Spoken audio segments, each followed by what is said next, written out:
क्या आपने कभी सोचा है कि ईरान और अमेरिका के बीच चल रहे इस तनाव में अब चीन और रूस का भी नाम तेजी से सामने आने लगा है? तो क्या आप यकीन करोगे, क्योंकि इस समय पूरी दुनिया की नज़र मिडिल ईस्ट पर टिकी हुई है। हर दिन कोई ना कोई नया दावा सामने आ रहा है और हर नई खबर पुराने समीकरण को बदलती दिखाई दे रही है। लेकिन सवाल यह है कि क्या वाकई चीन अब खुल करके ईरान के साथ खड़ा हो चुका है? क्या रूस पर्दे के पीछे से ईरान की मदद कर रहा है?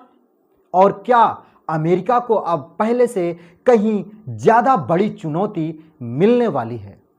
आज की इस रिपोर्ट में हम इन्हीं सवालों को समझेंगे।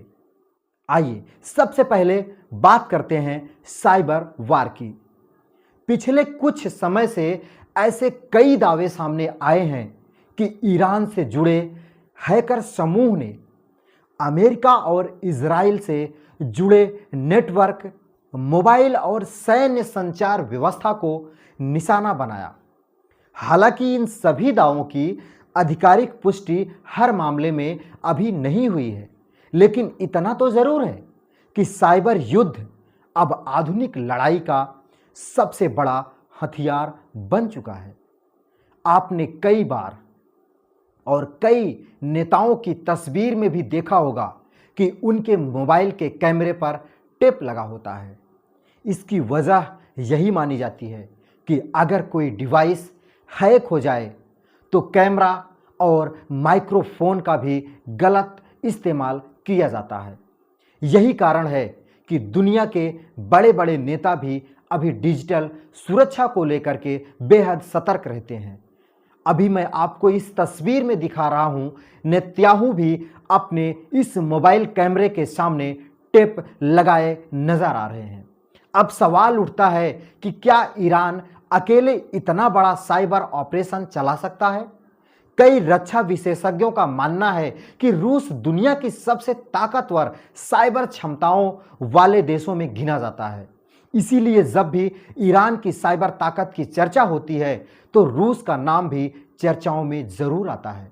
हालांकि इस बात का कोई सार्वजनिक सबूत नहीं है कि रूस सीधे ऐसे किसी ऑपरेशन में शामिल हो सकता है।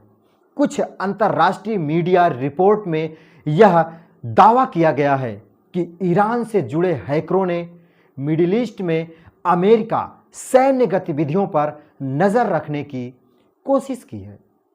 अगर किसी देश को अपने विरोधी की लोकेशन, कम्युनिकेशन और मूवमेंट की जानकारी मिल जाए तो युद्ध में उससे बड़ा फायदा बहुत मिल सकता है। इसलिए आज का युद्ध सिर्फ मिसाइलों से नहीं बल्कि डेटा से भी लड़ा जा रहा है। अब जरा दूसरी खबर पर नजर डालते हैं। अमेरिका और ईरान के बीच तनाव लगातार बढ़ता जा रहा है। दोनों देशों ने एक दूसरे पर हमलेवार और जवाबी कार्रवाई के आरोप लगाए हैं। हर कार्रवाई के बाद दुनिया की चिंता और बढ़ जाती है कि कहीं यह संघर्ष पूरे क्षेत्र को अपनी चपेट में ना ले ले। इसी बीच चीन का बयान भी काफी चर्चा में रहा। चीन ने कई बार कहा है कि क्षेत्र में तनाव बढ़ने के बजाय बातचीत का रास्ता अपनाया जाना चाहिए।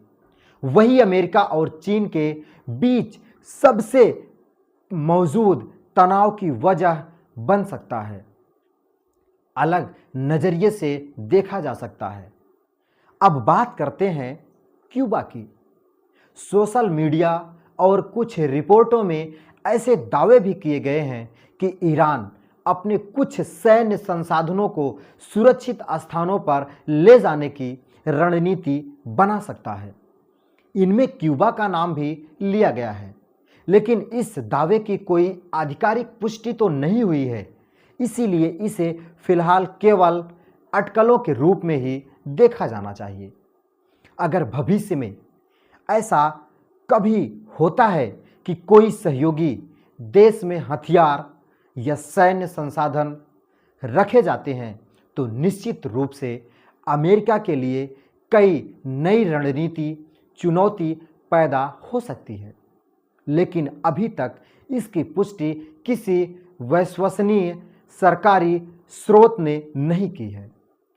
अब एक और बड़ी बात, अमेरिका के दुनिया भर में सैकड़ों सैन्य ठिकाने मौजूद हैं और इसी वजह से उसे किसी से भी क्षेत्र में तेजी से सैन्य कार्रवाई करने की क्षमता मिल जाती है। मिडिल ईस्ट में भी उसकी बड़ी सैन्य मौजूदगी है, क्योंकि खाड़ी देशों में ही उसने सबसे ज़्यादा सैन्य अड्डे बना रखे हैं। इसीलिए उसे हर बार अपने सैनिक अमेरिका से भेजने की ज़रूरत नहीं पड़ती और दूसरी तरफ ईरान लगातार अपनी रक्षा और जवाबी रणनीति को मजबूत करने की कोशिश कर रहा है। ऐसे में अगर भविष्य में तनाव फिर बढ़ता है तो इसका असर सिर्फ दो देशों तक सीमित नहीं रहेगा, बल्कि पूरी दुनिया की राजनीति, तेल बाजार और वैश्विक सुरक्षा पर पड़ सकता है। फिलहाल सबसे बड़ा सवाल यही है कि क्या यह तनाव बातचीत से खत्म होगा या फिर आने वाले दिनों में हालात और भी ज़्यादा गंभीर हो सकते हैं।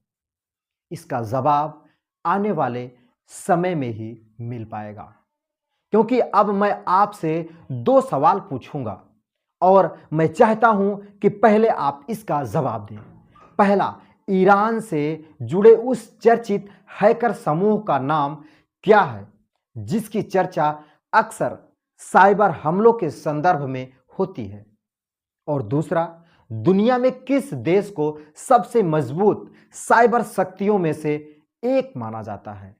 अगर आपको दोनों सवालों का जवाब पता है तो कमेंट में जरूर लिखिए। और हां, ऐसी ही बड़ी और दिलचस्प अंतर्राष्ट्रीय खबरों के लिए जुड़े रहिए। मिलते हैं अगली रिपोर्ट में, तब तक के लिए जय हिंद।